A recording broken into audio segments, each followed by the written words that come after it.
Welcome to the Future and You. This episode is for February 11, 2009. I am your host, Euin Cobb. Our guest today is Jerry Pournelle. This is the final third of his three-part interview.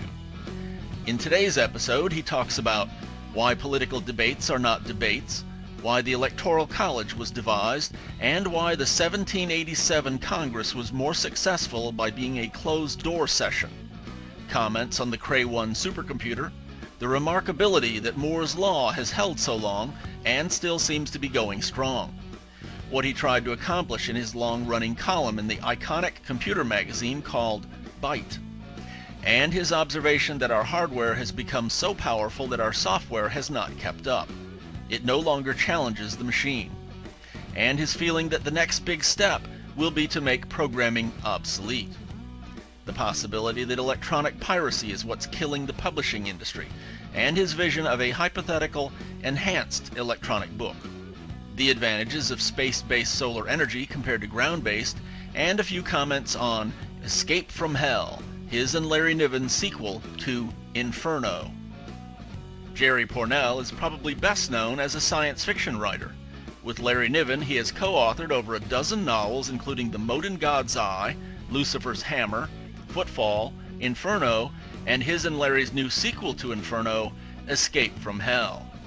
He has also co-authored novels with Stephen Barnes, Roland Green, and Michael Flynn, and he's written many novels by himself. However, novels have only been a portion of Jerry Pournelle's work. After serving in the U.S. Army during the Korean War, he acquired master's degrees in both experimental statistics and systems engineering, and doctorates in both psychology and political science. He co-wrote a military textbook called The Strategy of Technology, which was required reading at West Point and the United States Air Force Academy in Colorado Springs. He worked in the aerospace and defense industries. He worked in operations research at Boeing, the Aerospace Corporation, and North American Rockwell Space Division. He was founding president of the Pepperdine Research Institute. He was campaign manager for Congressman Barry Goldwater Jr., as well as for Sam Yorty. And he has been a columnist for Byte magazine since 1982. And now, on to our interview. This is part 3 of my 3-part interview with Dr. Jerry Pournelle. Here is Jerry Pournelle. Here's one that's been puzzling me for a while. Why is it that in politics, brilliant minds seem to accumulate at the two opposite ends of the political spectrum? If they're brilliant, shouldn't they all come to the same conclusion rather than conclusions that are opposite? Or is that a real, or is that just a perception of mine? Oh, it is both real and a perception, and it is a lot longer.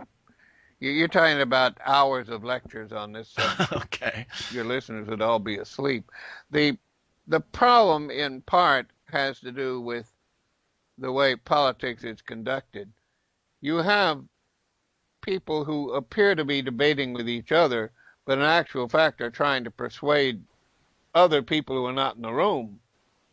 That's why the presidential debates are such a farce, as an example. Or you're trying to persuade the press corps. You don't have philosophical discussions in politics. You probably should, but you don't. It does you no good to win an intellectual discussion if the other guy has already decided on what his policy is going to be and it doesn't really matter what you say. That was John Stuart Mill's problem when he wrote On Liberty. He was saying that societies that are not ready to be governed by rational debate, at the time he thought England was, little did he know, but societies that are unable to be governed by rational debate should turn to an Akbar or a Charlemagne, should they be so fortunate as to find one.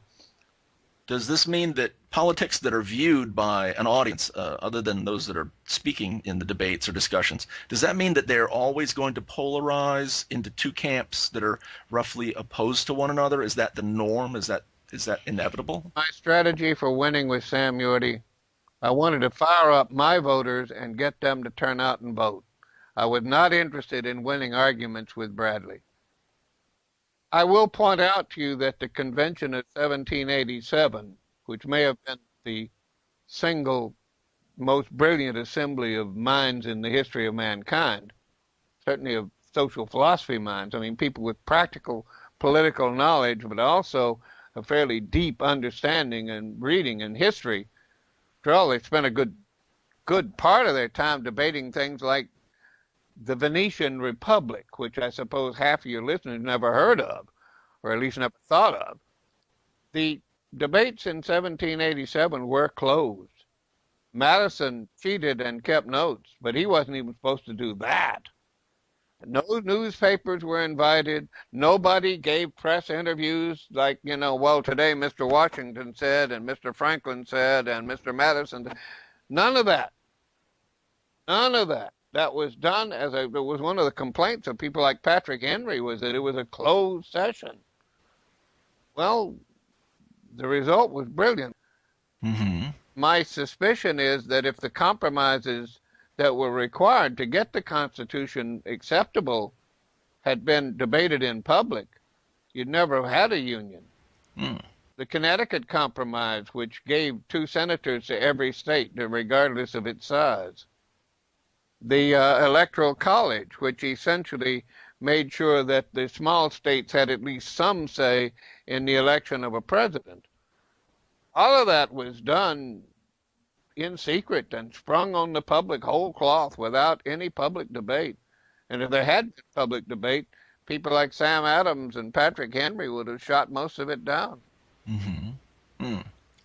Let me ask you about a little bit about computers. My lead-in on this question is in 1982, the same year I bought my first computer and started learning to program in BASIC, you started writing a column for Byte magazine called Chaos Manor.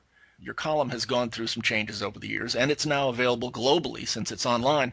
And I'm wondering, what is it that you have tried to accomplish in your column over the years, and what kind of feedback have you gotten from your readers? That's a large question. First, I think I started earlier than 1982, and by quite a bit. But I didn't have a regular contract with Byte. I was providing essentially articles, which I think the first one was called Writing with Computers or something of the sort. And they essentially wanted them as often as I could write them, and eventually they just offered me a contract. I think it started being called Computing at Chaos Manor in 1982. But anyway, my subtitle for the column, and the one I've still kind of used, is the user's column. I wasn't interested in academic reviews. I wasn't interested in technology for its own sake. I wasn't interested in learning how to be a computer programmer unless I could do something with these machines that I couldn't do without them. Mm-hmm. And I thought that's basically what most readers, remember in those days, circulation of 80 or 90,000 was pretty large for a computing magazine. I think Byte eventually got up to 300,000 and was read by over 1 million readers, but the computing community was much smaller then. I wrote another piece for a companion magazine to Byte called The Computer Revolution. Mm-hmm. Nobody noticed that these things were going to completely change their lives, and I think I will take some credit for saying I was the first one to realize that the world is not the same place once you have small computers in it, and that these are going to change the way the world works in ways that you and I did not imagine in those days, but I could at least see that they were going to make changes, and I predicted some of them. Like I said, the business about every member of Western civilization would be able to get the answer to any question. Mm-hmm. I saw that coming. So I called it the user's column, and one of my advantages was that I did so much fooling around with these things that I'd quite often forget how to do something. I'd have to rediscover it. And the rediscovery process was a pretty good learning curve I could use to write up, here's how you do this. Mm-hmm. I basically spent most of my time writing about things I was doing and things I liked doing on computers. I wrote very few negative reviews. I had a reputation for being able to write killer reviews, but the fact is I didn't write many killer reviews. I seldom wrote about anything I didn't like. As I found in the first place, readers didn't want to know what didn't work. They wanted to know what would work. The most popular things I ever wrote were, here are these wonderful things you can do, and here's how to do them, and here's where to buy them, and if you do this, it'll work, and you can do it. But then, I grew up in the 40s reading astounding science fiction when a big computer was the size of a city. Van Vogt had, computers, and Asimov had a computer the size of a world. It never occurred to any of them that the speed of light causes the problem. You can't make that big. Computers have to get smaller, not bigger. Otherwise, the one end of the computer doesn't know what the other end is doing. Yeah, I remember in 71, I believe it was 70 or 71, the Cray 1 supercomputer, they had to measure the wires out in units of 6 inches length, multiples of 6 inches length, so that the electrons would arrive at the right times for the different components. Yeah. And of course, Admiral, then Commodore Grace Hopper. Mm-hmm. Commodore Hopper used to have this wonderful lecture in which she would hand out pieces of wire cut to megacycle length, that type of thing. Oh, really? Yeah. What's your take on Moore's law and on the future of personal computing? Do you think Moore's law can continue? Well, Moore's law originally was deduced from the fact that you could put more chips in a smaller place. You could double the number of chips you could get into a given area about every year and a half. And he postulated from that this would have the effect of doubling the computer's ability while having the cost. Well, we have somewhat moved past the point where that's the way you make the computers work better. But empirically, it has been the case that you've got just about double the capacity for about half the cost every year and a half to 2 years. And that's been the case ever since the 70s. And the nature of an exponential curve is that some of those final doublings are monumental.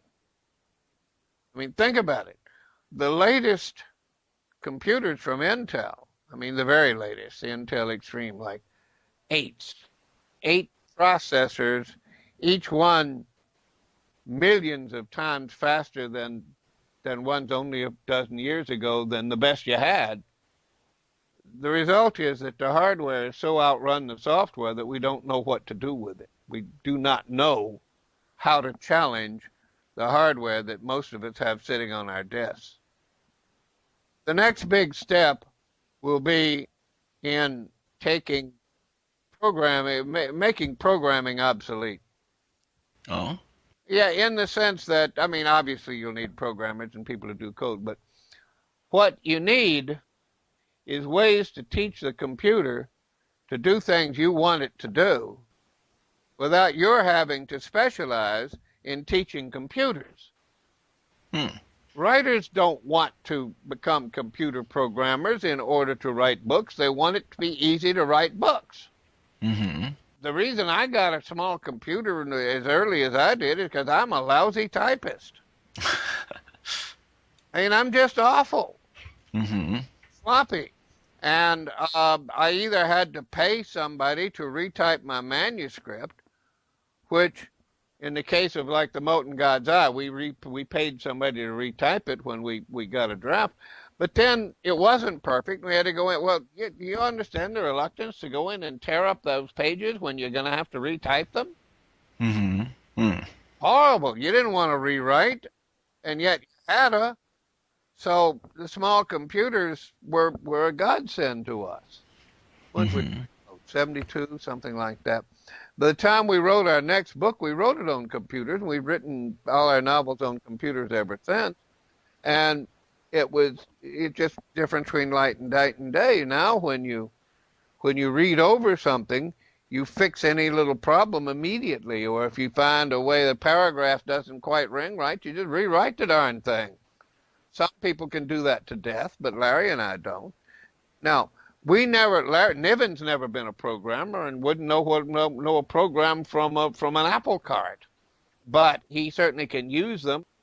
I do my taxes on computers. I couldn't write the program that does my income taxes, nor do I want to. But the day's going to come when people who do other things can just do them. Mm-hmm. Won't have to learn to be programmers. And I'll give you another example. The world of publishing is changing a lot. Mainstream publishers are going out of business. They're having real problems.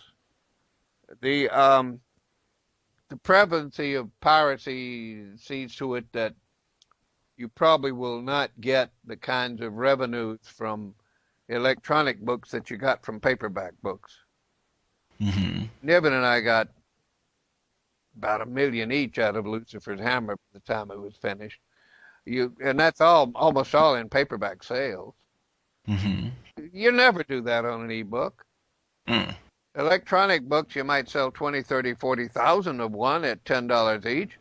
That's not bad money, but it's not the kind of money that we used to make, and that's very rare to do that. Mm-hmm. And if the price goes up, then the piracy is trivial. Pirates are everywhere, and you can't shut them all down. How are we going to survive this and still, well, patronage, subscribers? I have enough people who like what I do that they send me money voluntarily. I run my website on the public radio model. Say, if you want this to continue, you'd better send money. That's kind of how public radio puts it, and that's pretty well the way I put it. And it works. It doesn't work brilliantly. I'm not making any kind like the revenue I made out of Lucifer's Hammer, but it keeps you alive. I have been thinking that probably the next stage is an enhanced electronic book. What does that mean? Yeah, well, that's a good question, isn't it? Take advantage of the fact that you're working with a computer. You can throw in images, character sketches, maps, timetables, or let's take an example. David Gerrold's Star Wolf. Those are very complicated ships. David's a good writer, and he does a pretty good job of describing the physical environment, but they're still pretty complicated ships, right? Mm-hmm. Suppose you had an electronic copy of his book, and one place you could push a button and simply walk through the ship. Or take Weber's Honor Harrington season. There's a space battle going on. Suppose you could be sitting on the bridge and seeing exactly what Admiral Harrington is seeing while the battle's happening. She's looking at a screen. Why can't I have that computer screen in front of my reader?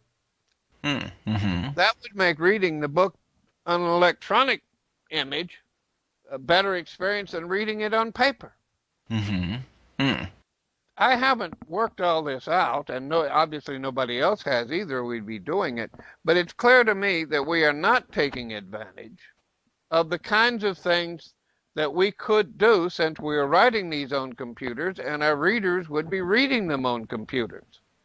That's what I mean by enhanced books. Music, some people might go mad. They don't want music tracks in their novel, but when they're reading a novel. But other people actually put records on when they read. Make it voluntary, but there is no real reason why I couldn't have a score to go with a novel. The pacing would be interesting, and you probably change tempo of the music with changes of character, of chapters. Again, I'm only toying with ideas here. I've never done any of this.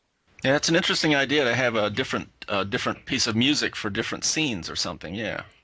And visual backgrounds. Yeah. The very character of the page. Maybe you have marginal notes or pictures or something. So the guy's reading, and there is a different kind of margin. Some of maybe flowers in a romance. Now, that sounds silly, but I think I'm onto something without knowing quite what it is. And I suspect that somebody who listens to this will say, hey, I know what he means by that. And the next thing I know, I'll have an email that tells me what I'm trying to say. I get Yeah. that fair amount from my readers. I have a very sophisticated readership, and it is seldom that I can ask a question on my website that I don't get a very sophisticated answer to within usually hours, certainly days. hmm Before I let you go, and we've been going quite a while, but before I let you go, I always like to ask people, what is it about the future that worries you, and what is it about the future that makes you most hopeful? Well, I said almost all of that in my Galaxy columns back in the 70s and 80s. I'm sad to say that a step farther out, which is you can get it on my website, and it's a collection of columns that I wrote in Galaxy in the 70s and 80s. hmm Sad to say that book is not obsolete.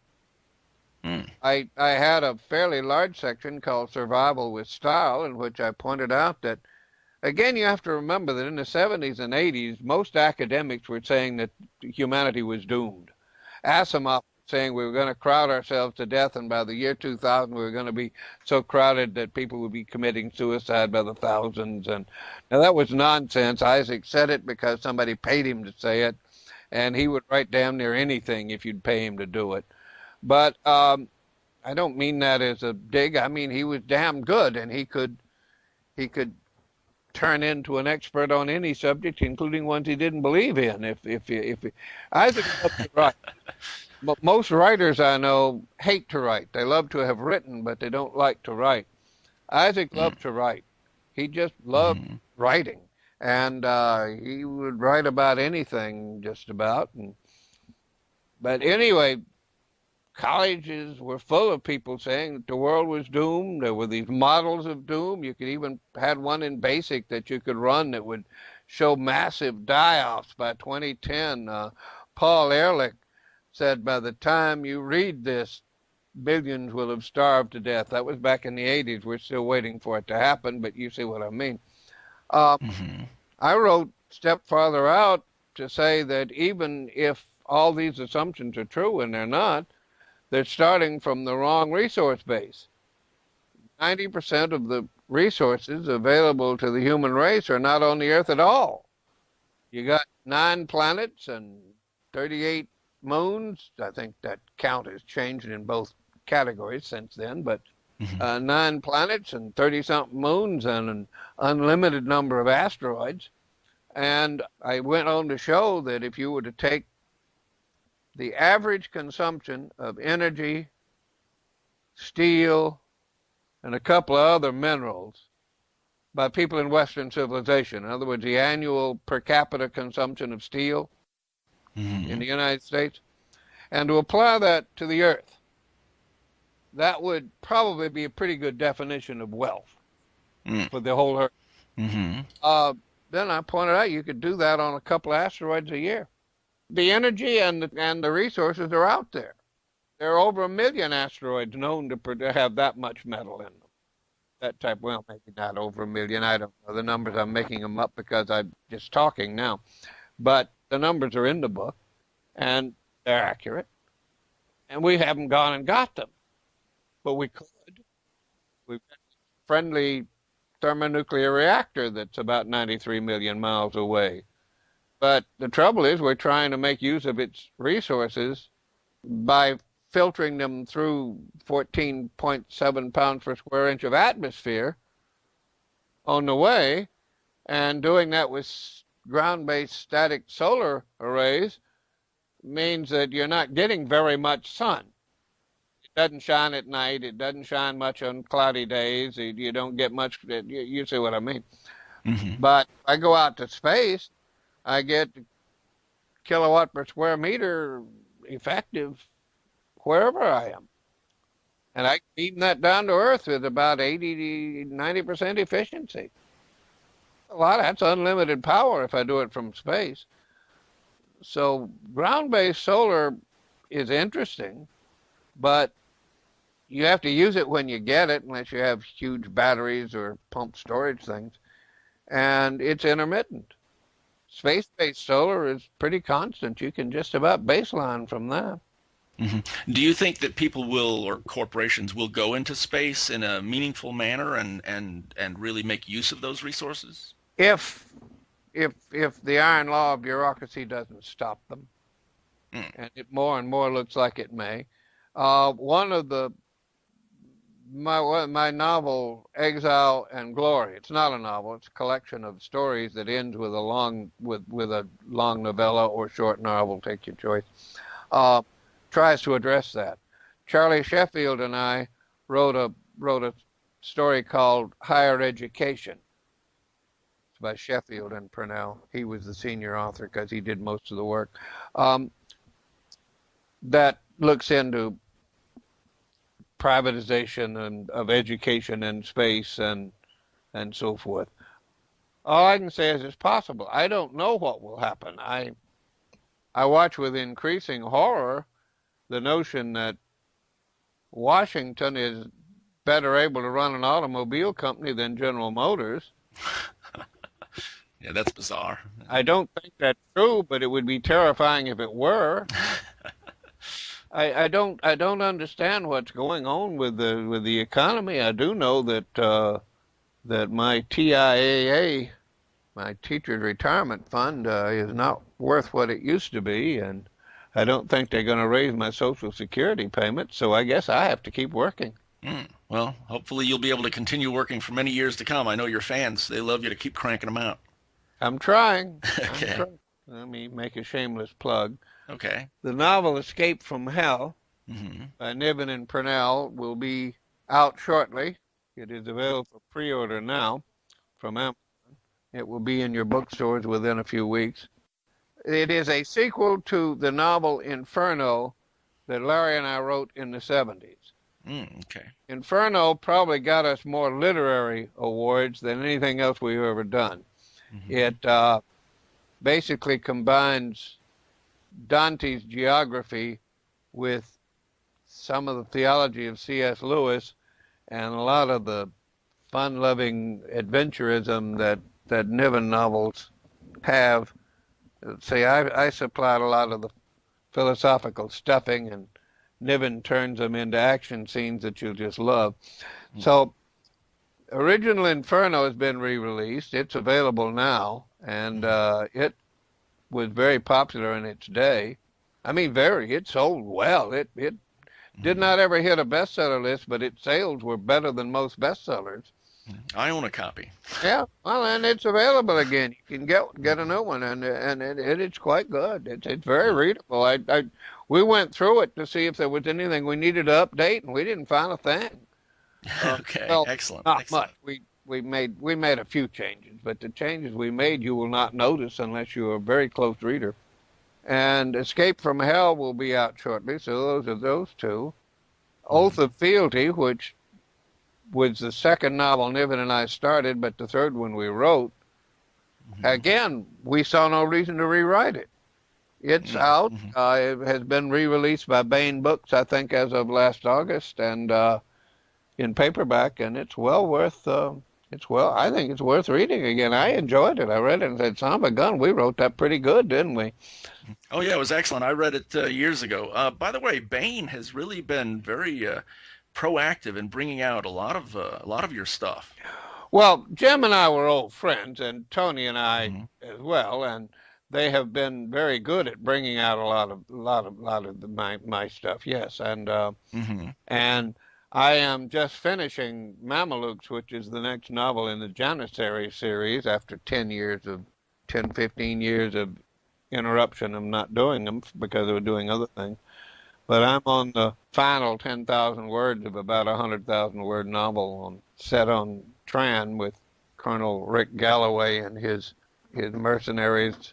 So I've got all that going, and the website's there. If you can spell my name, you can find the website. And my computer columns continue at Chaos Manor Reviews, which seems to have darn near the circulation that Byte magazine used to have, if you count unique visits as circulation. Oh, okay. Yeah, yeah. Well, again, I sure appreciate you taking the time for the interview. Well, thank you. That was Dr. Jerry Pournelle. You can learn more at jerrypournelle.com. That's spelled JerryPournelle.com. That's it for this episode of The Future and You. This program is licensed under the Creative Commons Attribution, Non-Commercial, No Derivative Works 2.5 license. A copy of this license may be viewed at creativecommons.org. Briefly, this means you may, indeed you are encouraged to, copy this entire program as many times as you wish and give it away to as many people as you wish. But you may not copy only a portion of this program, you may not charge anyone any amount of money for it, and you may not use any portion of it to make something new. On the other hand, anyone whose obvious goal is to recommend the show to others automatically gets special dispensation. Offline reviews, which include the show's website, may include brief quotes. And online reviews, such as for a blog or community group or web page, which provide a conspicuous link to the show's website, may use as many quotes as they wish, up to and including a transcript of 1/2 of any interview. The show's theme music is a blues number called Some Sympathy by Chris Jurgensen and is from his album Big Bad Son, which is available at magnatune.com. Magnatune is an independent record label that sells its catalog of music through online downloads and print-on-demand CDs. The company allows artists to retain full rights to their music and splits equally with an artist all the revenue from the sale of their work. All the music at Magnatune may be previewed free of charge, and customers can even choose how much they want to pay for the music, with pricing ranging from $5 to $18 per album. You can learn more about them at magnatune.com. That's spelled magnatune.com. If you have a theory or opinion about what the future will contain, be it the near future or the far future, you may email it to me at thefutureandyou.com. That's me@thefutureandyou.com. You may also suggest topics that you would like to hear discussed, or send contact information for experts that you feel might provide valuable insights into the future. Mind you, an expert is not necessarily someone with an impressive degree. The best experts are the people who live or work or strive in the area under discussion. If the subject is science or medicine or academia, a degree is important, but if the discussion concerns trends in construction or firefighting or video gaming, a degree is pretty much meaningless. To get the inside dope, you've got to find the people who actually do this stuff every day. They are the first to see the trends because the trends have already begun changing their lives. As to the topics we will explore in the next episode of The Future and You, I can make no guarantees. Interviews are still being sought, recorded, and edited. All I can promise is that we will ruminate on the future. To learn more, check the show's website at thefutureandyou.com. If you enjoyed the program, please mention it to a friend, and be sure to join me again next time. Until then, I have been your host, Euin Cobb. On behalf of myself and all my guests, I thank you for listening.